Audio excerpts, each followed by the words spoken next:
Perfect. First of all, I'm going to apologize because apparently my neighbor upstairs decided to start some, I don't know, some drilling. So from time to time we may hear something. Apparently it's not something constant. So, but I hope it's done. But well, first I'm really happy to be here. It's been the third year that I'm here with always an amazing group of people. I can see a lot of names here that I really admire. Um, and for those that do not know me, I'm mostly known as P1xelFool. I'm an artist from Brazil. I'm 34 years old. My pronouns are he, him. I've been doing this for I think I've been doing creative work, art for almost 18 years now. Um, Generative art is my main field of that I explore. I've been playing with generative art for um, 10 years or so, but I've been doing painting in the past, oil painting. I've been doing photography. I'm also really involved um, with sound. So sound's a big part of my practice, although it doesn't appear constantly on my works as Pixelful. I've been doing this for a long time as well. I think music was my first creative um, practice. It's how I learned to think creatively, I think. And yeah, that's it. Well, I'm also been into NFT since the end of 2020. It was when I first started to recognize the market and try to publish my works. And since then, I've been meeting a lot of amazing people around the world. I have the lucky to travel and be with so many incredible artists. And yeah, I think that's a good short introduction.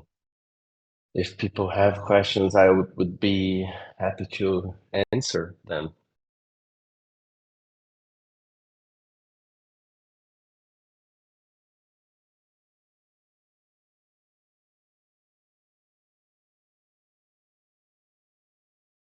Or I can just leave. Hi, We're oh, done. hi, Okay. hi, Pixel. How's it going? Yay! So How good to are you? good. It's so good to hear your voice. I am really curious just to hear about your process from sort of thought to execution and how that process works for you. Hmm. Well, it's really nice to hear your voice as well. You are an artist that I admire deeply, so it's a pleasure to be here. And well, I so I think my process have been changing throughout time, as as I've also been changing as an artist. At some point, I think a few years ago, I used to be the kind of person that at every project that I would start, I would spend a lot of time thinking about what I wanted. Like I wanted things to be faked to perfection, and also I would really be concerned about people taking my practice seriously. So I would like spend months thinking about something and trying to shape it and trying to make it um, to be like the best expression of the idea that I have. And eventually, I learned that it was a really painful process for me to work like that because I would always be um, doubting myself, like, oh, this is never enough. People will not take this seriously. This is not perfect. And then I would have like so many projects that I would leave in my pocket and not publish because I thought they would not represent well what I wanted. So a few years ago, I started to talk to this curator in a regular basis, and she used to say to me that like, So you have studied so much, you have thought so much about your process, about the concepts that you want to explore, that you have to trust somehow what you have already inside you. So you should just start to work, and you should trust that you already have in yourself what you need to represent um, the ideas that you want. And eventually, I think I started to believe in that. And so I think that in the past 2 years or so, 2 or 3 years, I've been just mostly been trying to create a lot of things. And as I do it, I can always go back and check if they represent my ideas. But in general, I feel that they do. Like I finally understood that I really could trust that I would never do something that didn't represent what I want. So to talk about ideas, I think that's the main thing for me. So I right now I have this um this way of working with concepts that is I will spend a long time thinking and studying and doing a lot of research, like theoretical research, and then spend some time just working. Right now, I'm starting to feel again the need to go back to like theoretical research. I've been buying a lot of books. I feel that I need to slow down the process of actually creating. But I think it's always like this alternation of things. Like we spend some time absorbing a lot of things, at least for me. Like I spend a lot of time absorbing things, and then I start to just do as much as I can, because I feel that the also for me, like the if I stop producing, it's really hard to go back. So as long as I have it as part of my daily routine, like I'll see it and I'll create something, it's so easy and things flow really seamlessly. So this has been my general process. And when it comes to actually creating the pieces that I do, my process is basically I work with code to generate them. My main choice, like the tool that I use most of the time is processing. I'm sorry. For those that don't know, processing is this generative framework created by two students at the time, two students of MIT, called Ben Fry and Casey Rees, which is both are also amazing artists. Processing is now like 25 years old, and is the so I basically open processing and start to just experiment sometimes. Like I'll just start to try to get something interesting and eventually make sure that fits the purpose of my work. Um, and sometimes I'll have like small ideas. I'll do small sketches of concepts that I want to represent, and then I'll go and code as well. And then they become usually, well, most of the time they become GIFs because it's a format that I really love. Um, or depending on the type of project, I'll have like also real-time software running either in an installation, like a physical installation, or I could use something like P5.js, which is the browser equivalent of processing, so I can share with people on the internet.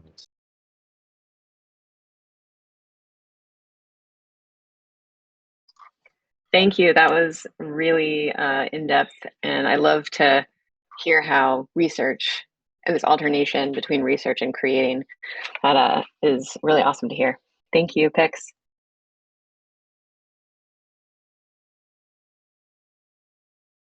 Pleasure. So should I also read the questions that come up at the chat? Like, I assume. Okay, I assume that not everyone. Oh, okay, perfect. Okay, so I'll try to follow here. I think the first one that we have is, do you feel there are limitations to the tools and type of style you do? What tools do you usually use? So yeah, for the tools, it's basically like processing that I use. I also use sometimes FFmpeg, which is this um, FFmpeg is a tool that you can use in the terminal to manipulate images, videos, all sorts of image and sound files. It's something. There's something that I use as well. Um, Sometimes Photoshop to do some things as well. Photoshop usually allows me to, when I want to export GIFs, to select very specific palette, change some things. So I like it as well. And if I feel limitations, yes, I do. And I recognize the limitations as something important in my work. As I, if you're familiar with my work, if you're not, you can always see my work on Twitter. I'm always sharing. Um, um, I work usually with low resolution images, and one of the reasons for that is because I've been deeply inspired by obsolete technology like mechanical displays or old computers, early computer graphics. And one of the reasons for that I made the choice to work in such a restrict style is because it makes reference to those devices. And the core of my research is to try to understand if computers can be the source of real experiences instead of devices that just represent something, if they can be the actual source of something. And I feel that obsolete technology in general, like those old computers, those low resolution devices, um, because they are so simpler than what we have today as machines, they carry this sort of rawness that you can kind of understand and see what is happening there, and you feel closer to the machine. While today, like machines are so powerful and so um, they are so good at executing everything that you barely think about the functionality of the computer. It's almost like an extension of ourselves. So I think that with old computers, you had like to think about the way they work, and you had like to see almost like the gears spinning because they were like slow and things would fail. And sometimes they would be really simple machines that would do just like um, basic stuff. So I think the limitations that I have, they can be challenging sometimes for sure. Like most of my works have like, if I'm working at a 16 by 9 proportion, the widescreen that we have, I'm working with 192 by 108 of resolution, which is a really small canvas. So that's kind of a challenge. But at the same time, I feel that the restrictions, they represent well what I'm trying to conceive conceptually. So yeah, I think that's it. Oh, you also asked who would I say there are artists that I feel mostly influenced by currently. That's a really difficult questions because that was like Spinoza actually. Sorry, I'm mixing things. Hi Spinoza, miss you buddy. Um, Let me see. So okay, so the first question, the other question was, can you talk about how you choose the name PixelFool? Uh, I've chosen PixelFool uh, because I used to think that to be taken seriously as an artist, I had to be like extremely serious the way that I talked had to be like super serious. The visuals of my work used to be really different of what I do today, and they used to be um, everything used to be super dark and low saturated. And eventually, I decided that um,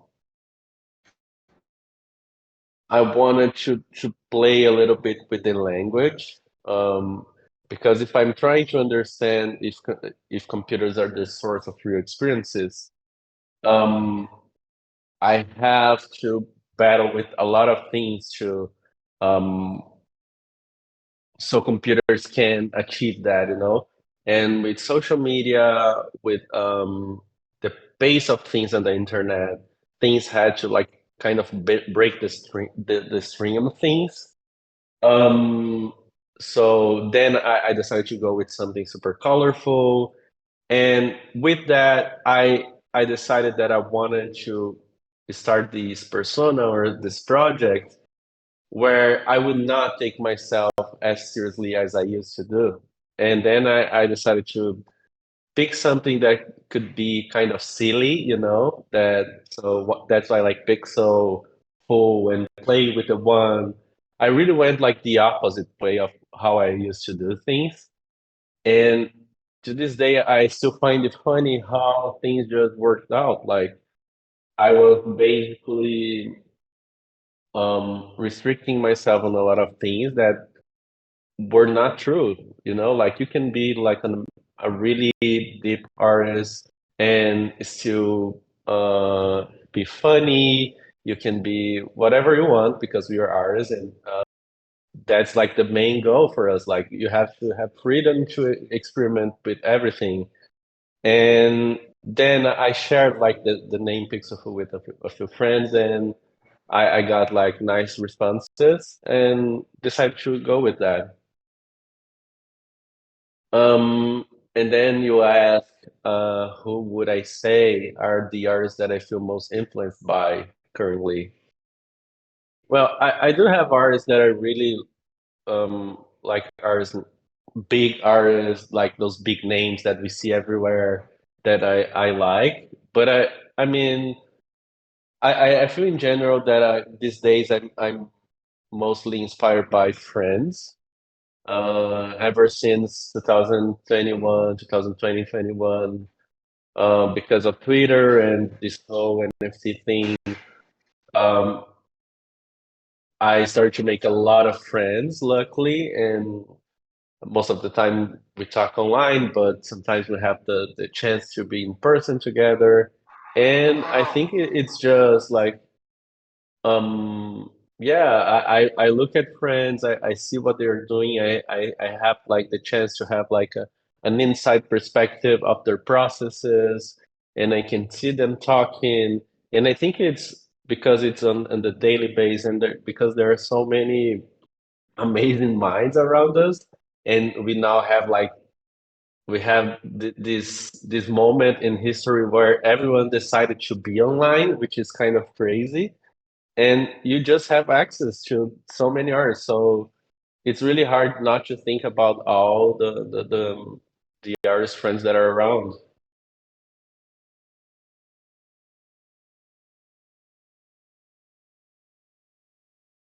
I'm sorry. Should I keep going on the chat, or anyone who want to say something?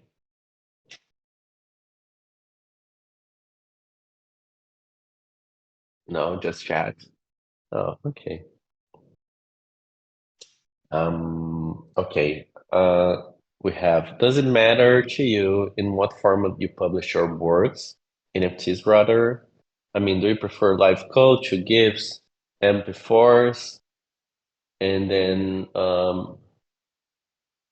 basically, do you see any difference in generative art saved as graphics file or running the code locally?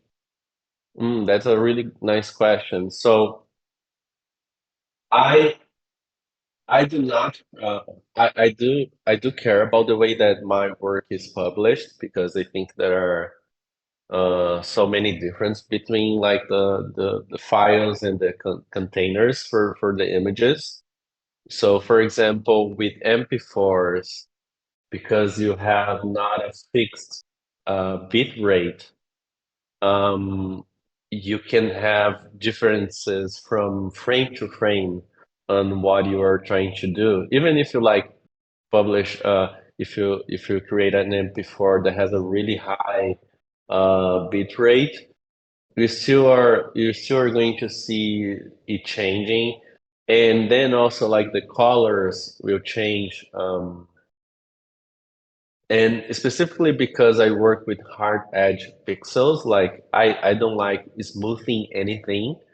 MP4s make it really hard for me to achieve the same thing. I can sometimes have good results when I take my work and publish as a lossless video file, let's say like ProRes. Still, I do not have the same control as I have with GIFs.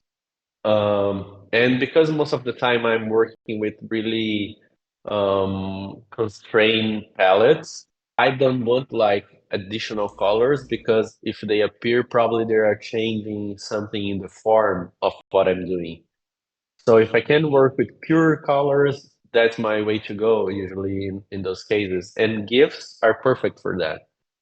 They can, and that can be, of course, a restriction. I mean, if you're working with images that have like millions of colors, then that's going to be a problem. But in my case, it's like the perfect container because I can be really um, intentional about what I want.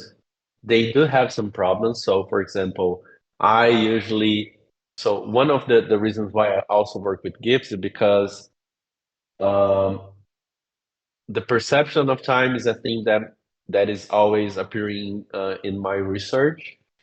Um, and I always wanted to make things that are some sort of chaotic, but at the same time, endless loops, because I like the idea of tricking perception of time. And GIFs are perfect for perfect loops. They you can define a number of frames and they're going to repeat endlessly. So that's really nice. Like with video, you cannot do that. Like you can like change the player to do that for you, but it's not in the file itself. And with GIFs, you can like so they become perfect for that. One of the challenges is that because sometimes I'm working with really complex simulations, I need like a lot of frames, let's say 180 frames or 240 frames. And then memory hates GIF because they are really old formats and like they were not done to be optimal when it comes to performance. They can really like fry your computer if you have like a page with a lot of them.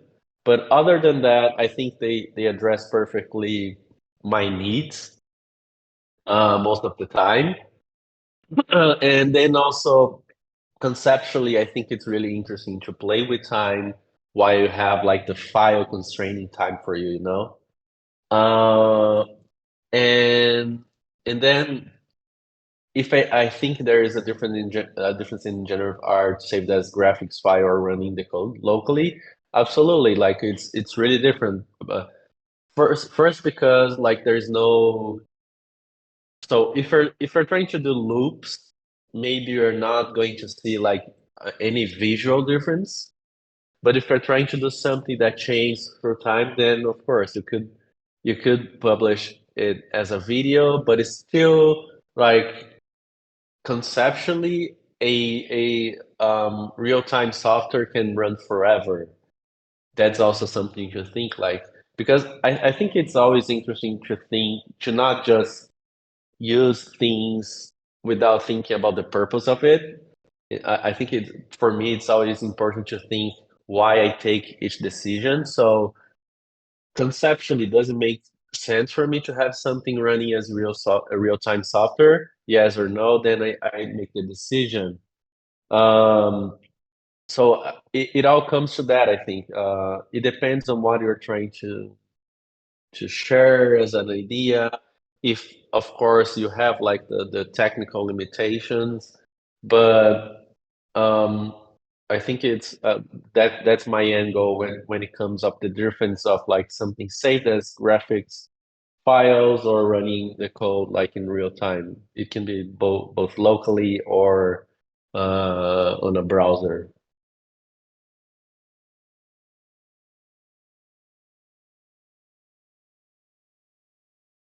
Let me go to the next one. Hey, is there in particular anything you would like to explore more in depth, or perhaps any technique that you find fascinating? Um, yeah, oh yeah, that they're like endless. I have a list of an endless list of things that I would like to learn and approach. I think that there's always something like that. Um, One of the things, for example, that I've been trying to explore for a long time are shaders because they allow you to. I mean, with shaders, I can run real time code um, with a lot of speed because they work directly with the GPU.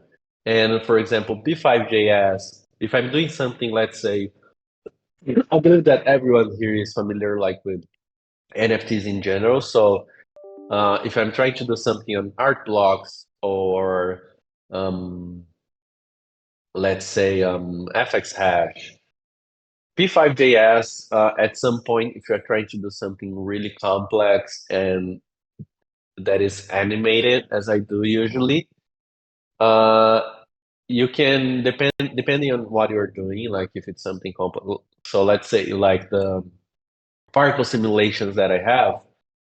Usually, I can have some trouble with speed sometimes. So with shaders, for example, I could like address that perfectly, but they are like so complicated. I've tried like in the past 10 years, I've tried so many times to to learn faders, and I always stop because at some time I just go like fuck it, I don't understand this shit.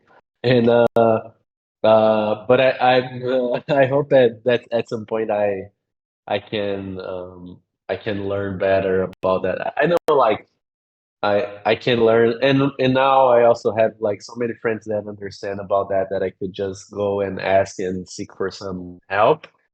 So I hope that at some point I can do that. I've also been trying to learn. I'm really I love like sound synthesis. I have synthesizers and things like that, and these days I've been trying also to learn a lot about Max, which is this software that you can do basically anything related to sound using code and nodes. It's really interesting.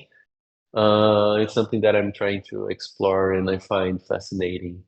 And of course, like the whole AI field that seems like, oh God, there are so many interesting things happening. I hope that at some point I can explore that. Would you excuse me for a second? I'm just going to grab a bottle of water.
Oh, sorry, I'm back.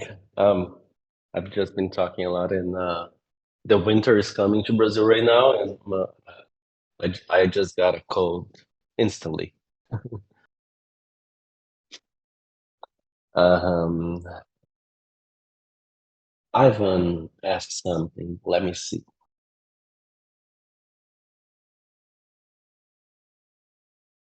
Um, as a GIF artist, how do you feel about platforms like Giphy and Tumblr? Do you think having a presence there is still important? Oh, okay. So, I tend to think like there are a lot of perspectives here. So I think Tumblr in general has been a really nice place for artists to express themselves because they tend to be like censor free, people working with like themes that can be offensive in some platforms usually find a place in Tumblr. And um At the same time, those are usually corporations that make money out of like the hard work of uh, content creators and pay nothing in exchange. So I think that's one of the things that NFTs kind of help with, like just to some extent. Um, so I mean, they are like they are really good platforms to spread the work for sure. I think we have a lot of artists in our ecosystem that have been like really seen through those platforms. Like if you take like John Carell, and you look at his numbers on both Giphy and Tumblr, they are really expressive. I think it's hard to say, at least for me, it would be hard to say how much that influenced in his career. But I imagine that there is some influence because if you look like at Skelly and some of the things that he approaches that are so well known, um, probably those numbers have an importance in that, like in spreading the work. So I usually think like that. Um, I think it's a lot of work to like keep putting your work everywhere, but at the same time, like what bad could he do, you know? If you can have as much presence as possible all over the place, the more the better. That's the same, and it's not. I think that that rule is not just for platforms, but in life in general, like events and dinners and meetings. It takes a lot of energy, but I think a lot of things that happen to me as an artist happen because of my presence in places. Sometimes I will, so, as I've mentioned, I'm from Brazil and I've been living here my whole life. So, and most of the events that happen across the globe, like usually in the north, in the US or Europe. And since 2021, I've been traveling more than I used to. Like and it's expensive, and I know not everyone can afford that, but in general, I think it's a rule, you know. So for me, like being there in those events, for example, sometimes I'm going to a dinner that has nothing like it's not I don't have a specific agenda with it, but then eventually I meet someone and we talk and we have like a good conversation and that's all. But then like a year later that person reminds of you and of your work and remember that there is this project that your work could be an excellent fit for it, and then you have something new, some new opportunity. That has happened to me like a few times. So I think in general, like as an artist, it never hurts to have your work spread. Of course, you want like the places that you are to be conceptually aligned with what you do, and also that makes sense when you look like at your career as a long-term project. I think it's important to think about that. Um, if it does fit like your general purpose and your goals as an artist, then why not? You know, it can be like uh, it can require a lot of energy, but at the same time, I think it's it's part of what you do. You want um, you have this vision that you have been building inside yourself and through your practice, and sometimes it's easy for us to think that no one is looking, that no one understands what you're doing, or at least that you have this feeling that more people should be looking at what you're doing. And I think that most of the time it's just about reach, nothing else. It's not because like your work is not compre it's not comprehended. It's not something like that. It's just reach. Because I mean, like there's so many humans in this planet that it's impossible that there's not at least like not a small or and when I think is small, I'm thinking usually like hundreds or thousands of people that would not relate to what you're saying. So I think if you have like the chance to use platforms to um, help spread your work, then use it. Why not?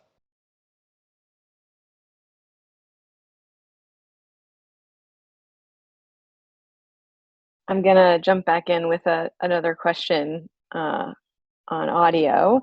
Um, when I asked my first question, you mentioned that you have a question that your work is in response to or in conversation with, and I just love this question. Can computers be the source of real experiences instead of devices that just represent some? And I'm curious to just hear more about how that question was formed for you, how you feel like your work is in conversation with that, is is actually using the computer in terms of code and generative art part of that, or is it more about the screen? How do you interact with this really fascinating question? Mm. I usually tend to like s- um talk about that really briefly, if no one asks, because there's so much to talk about it, and I'm not always convinced that people are interested in hearing about that. But so as I mentioned, like at some point, I was just um, studying a lot and doing a lot of research. Like I think for 2 years straight, I basically didn't produce anything and was just studying and trying like to figure out what I was like, what was my message and things like that. And I was reading a lot of philosophy and a lot of things about like neoliberalism and things like that. So I was already thinking about our relation like with time in general in society and how we live in this. So I'll try like to think as I look at I'm trying to remember as I look to my books. And for example, there is this book by Jonathan Crary called 24 by 7. I'm not sure what is the English complete English title for this. Let me check.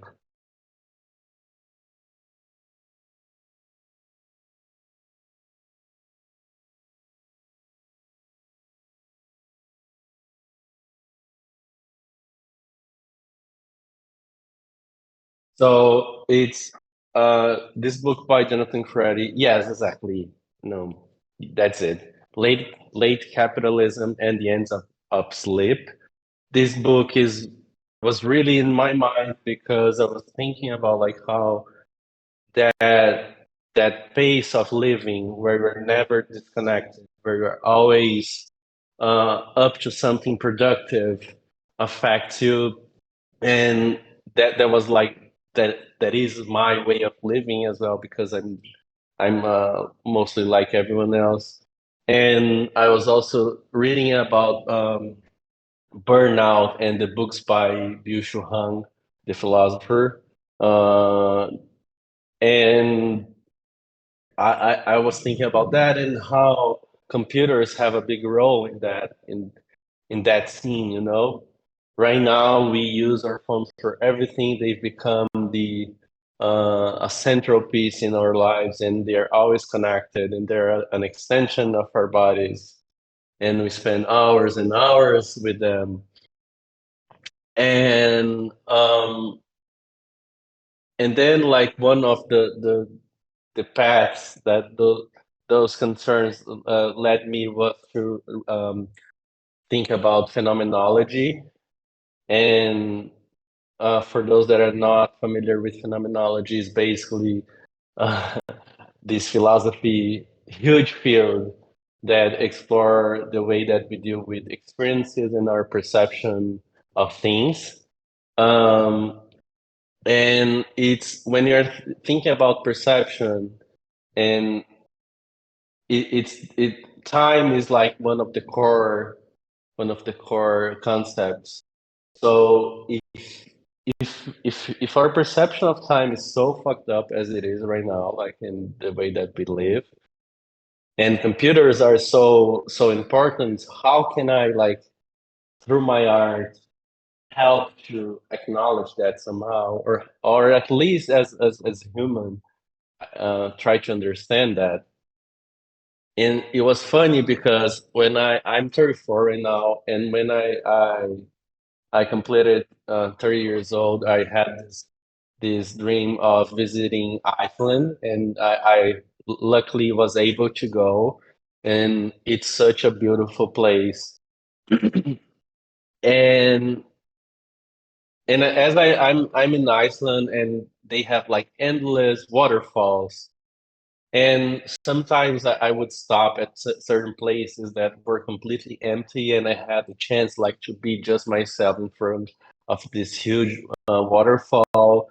And I would think like, oh God, like this experience that I'm living is so peaceful. I feel so connected to it, and there's no meaning attached to that. Of course, there's like in that specific case, like I was like fulfilling a dream, but in general, like when we are in nature, we have those moments where we look at something and it fulfills our soul somehow, and we feel so connected, and it's just because of the experience, you know. And that's one of the things that phenomenology tries to understand, like what is this relation to the world that doesn't happen through reasoning. You're not trying to think about the meaning, you're just living that experience, and your aesthetic relation to the world through your senses then start to trigger feelings and things in your mind. And I was thinking like um how art can do the same thing. Like how can I as an artist through art enable this sort of experience? How can I do something that doesn't have necessarily a meaning but achieve certain feelings? And so that was like the first thing. Can computers do that? I'm not sure. So that's one of the questions, like, and that's why I always play with things like the titles of my works are completely abstract and hard. Not, it's not always, but most of the time it's really hard like to pronounce them, because I'm not trying to achieve a meaning or to do something comprehensive, but instead like trying to provoke a feeling through that. So you can understand what is written, but you can maybe find it the way that the characters appear beautiful or awkward, or I don't know, like it can generate some sort of feeling for your understanding if there is a meaning. But then something else happened in that moment, which is I'm traveling through like Iceland, and then I start to stop at places that were more crowded, And I start to see a lot of people like with phones, like taking pictures and videos, and they're basically not paying attention without their phones. Like everything that they're seeing is through their phones. Like, oh, I stop at this waterfall, it's full of people. And instead of like stopping for 5 minutes, 10 minutes, like an hour, because you're just like there, of course, you're clearly at our free time, and people are not stopping to think about things and experience that moment. They're doing that like every time through their phones. So then that triggered like a hypothesis to me, that is, if people can live their life through their phones and it's already changing the way that they're living, then probably like computers do have this power, you know? If they are already changing our behavior, then maybe I do can use art through computers to create a real experience, because maybe they already are. But it's still like, in that context, the idea is still like the computer as a mediator for something. So you're registering something like an event through video or pictures, and then you're going to reproduce later. If you do, of course, like I think a lot of people just take pictures and publish them and forget about them. But in general, it's still like this tool to record something that can be reproduced later. But then like then comes the hypothesis, like, can computers like be the source instead of just like the mediator, or just a tool for something, you know, this utilitarian device. So I think that's the what I've been trying to do. Like I think it's something that will take time to understand, but in general, there's something positive, that is like Pixelful as a project, as a persona, has been receiving a lot of attention in the past 2 years. So I have a clue, at least, that my attempts to catch people's attention is happening, you know. So I think we have like some really interesting clues, and I find it a really interesting playful experiment. That was amazing. Thank you so much for walking through that. I feel like I really like this idea of, or you're making me think about the experience, like the phenomenology of existing with technology and having those experiences through our phones. And if that just is the experience now, right? This sort of shift from our whole lives being Um, encapsulated by this tech. yeah, I agree.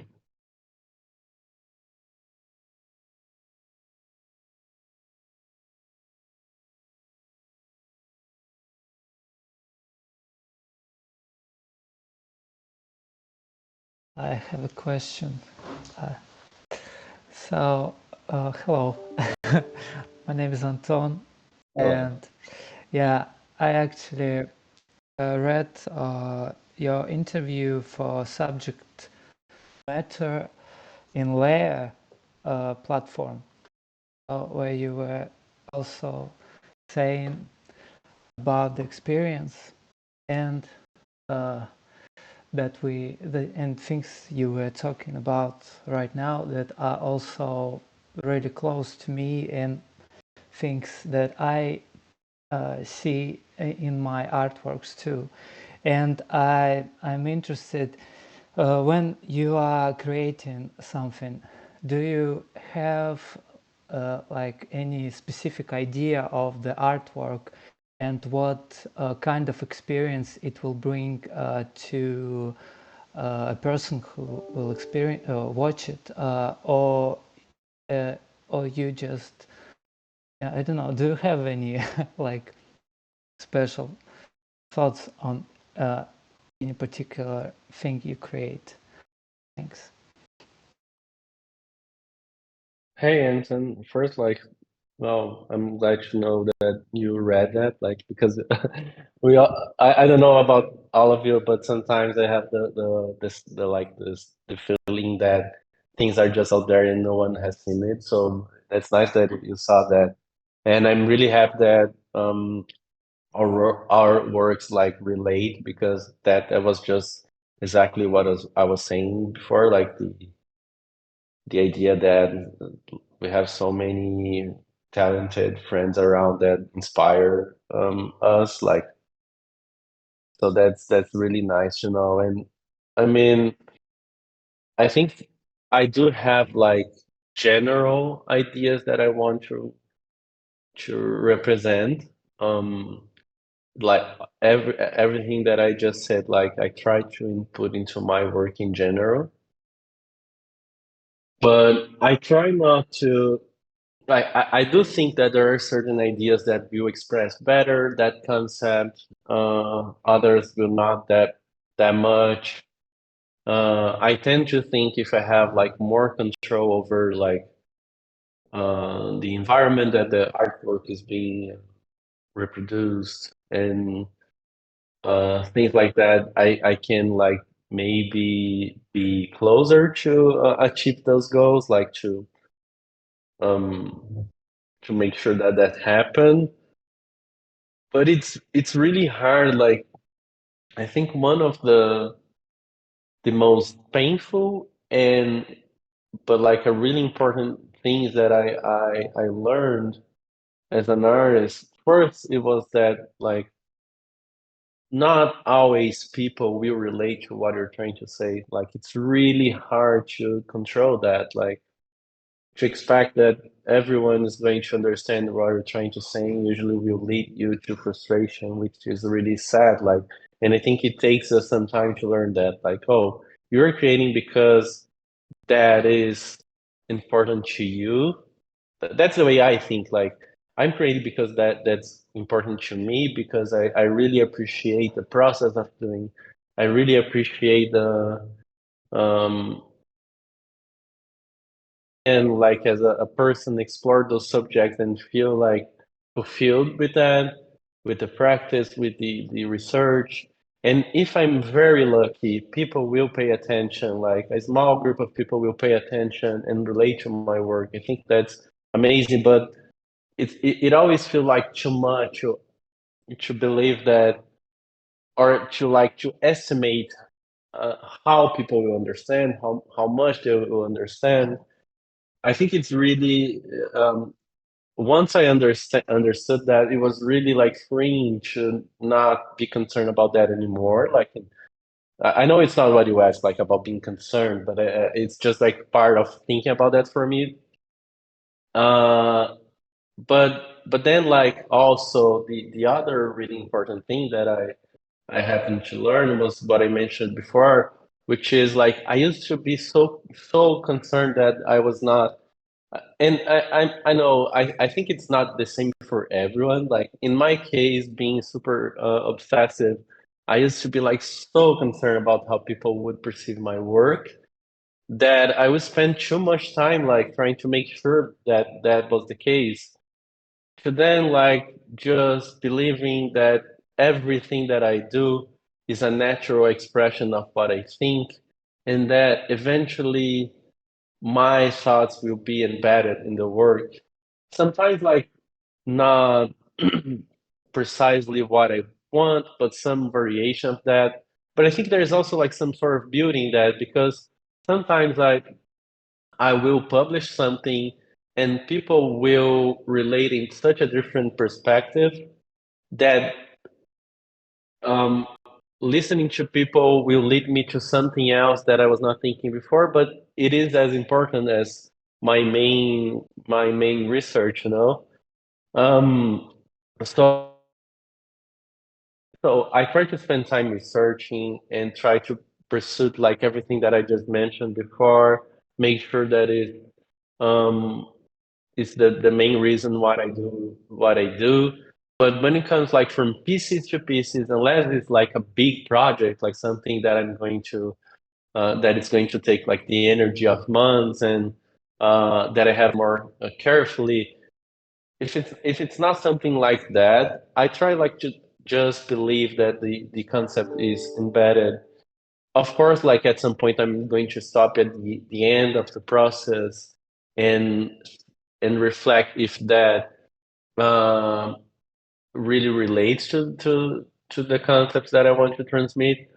But I think that the more you do, you start to see that it's just like sort of natural, you know?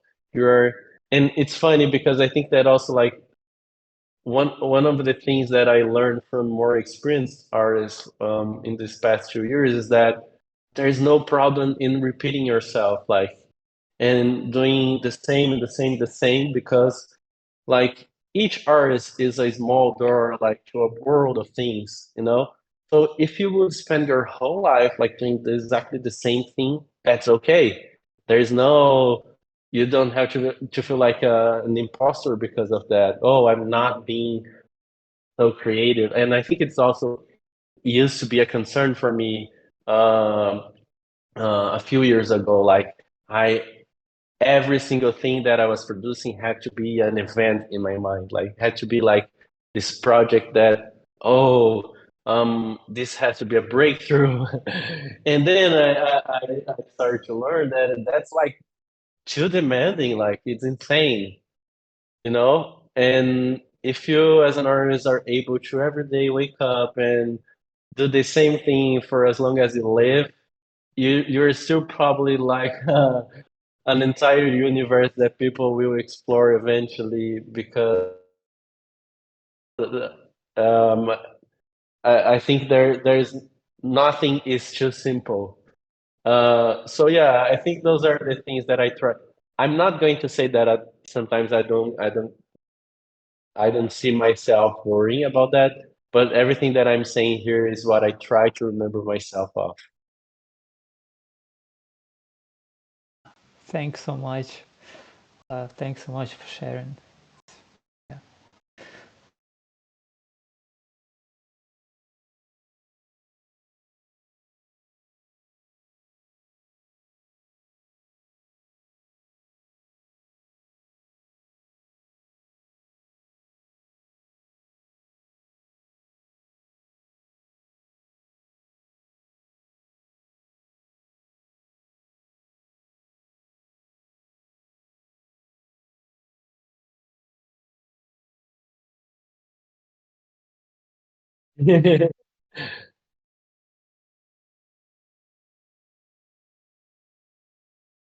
Oh, thank you for having me. Thank you all the artist friends for having the patience to stand by, and it was so good. Thank you.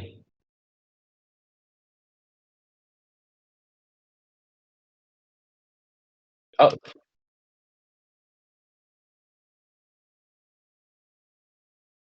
yes, of course. I can be a bit like really slow with like the DMs, but I try to look and answer, especially when it's not something like spams.